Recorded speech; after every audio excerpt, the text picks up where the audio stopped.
So I love your observations about how to recognize self-care in those different situations, especially during the pandemic, because this last time, the waterfall time, was during this pandemic when I didn't want to let anybody into the house.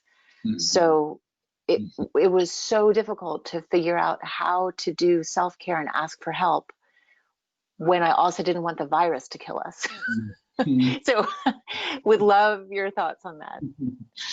Oh, Susanna, thank you. Yeah. I mean, this is where a couple thoughts. It can be helpful to think through, it doesn't quite get at your question, but when you're trying to sort of forecast in your role as a caregiver to sort of see around corners like we were talking, this is where caregiver communication with the medical team can be really powerful around prognosis. And sometimes a patient may have no interest in knowing the prognosis, but the caregiver really needs to know so they can sort of adjudicate their energies. And it's not always so tidy and things don't play out so in a way that you can plan for. But for example, if we know that the issue is dementia, that has a sort of a trajectory of decline over time. You can kind of guess how that's going to play out over time and the energies that you'll need to marshal over time. Versus something like end organ failure, like lung failure. If someone's got heart failure, for example, there'll be these sort of chronic coming along, like in that inner tube kind of zone, and then you'll have these waterfalls where all hell breaks loose. You're in the hospital, blah blah blah. So I guess one point here is to talk with the medical team and get facile with these anticipated sort of trajectories of decline, and the prognosis, so you can plan and prepare around it. That's one thought. And you may not know. You may just find yourself in a waterfall, and all you can do is try to get through it. It's sort of an acute mindset, and that's when you feel like you're just in battle. There's no reflecting on it. You're just pinging from need to need. And the best you can do is that just may be the state you're in.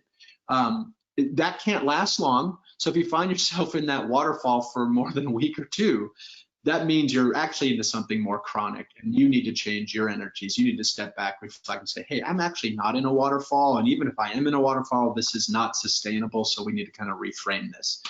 Because you can't just hang on and kind of get through things for months on end.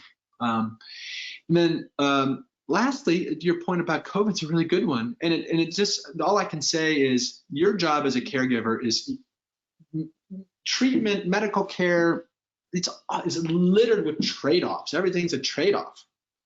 And so getting in that mindset, I think, is really important. And you're always dealing with some load.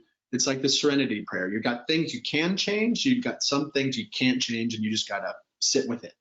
And so constantly reading the tea leaves and seeing, well, okay, where can I affect? Where can I change it? Where do I just need to be present? Where do I need to just like get out of the way?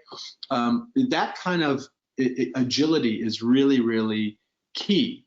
And I would just say COVID's just one more thing on a list of things that you can't control and that you need to stay present with. That's why so much of this job is being present with what is, not what you wish it to be. It is what it is. Okay, here we are, COVID. Okay, it's this new variable on a list of variables that I can't control. So you do your best. Trade-offs at every turn. Nothing is perfect. Very often you are left choosing between the least of two shitty options. Excuse my French, but that's very often what the math feels like. And that's just the way it is. So that's how you kind of bob and weave across time and space. And it's just clunky as hell. So that's my last point is it won't feel elegant all the time. Can't feel elegant all the time. That doesn't mean you're doing it. Can I just say one of my mantras is to always forgive myself in advance. I try to forgive myself in advance all the time as a caregiver. And can I just want to say something to our friend in Canada. I didn't remember the name.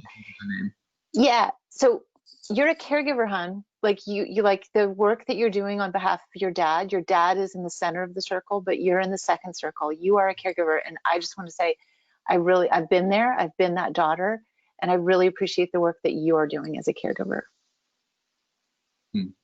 That's so beautiful.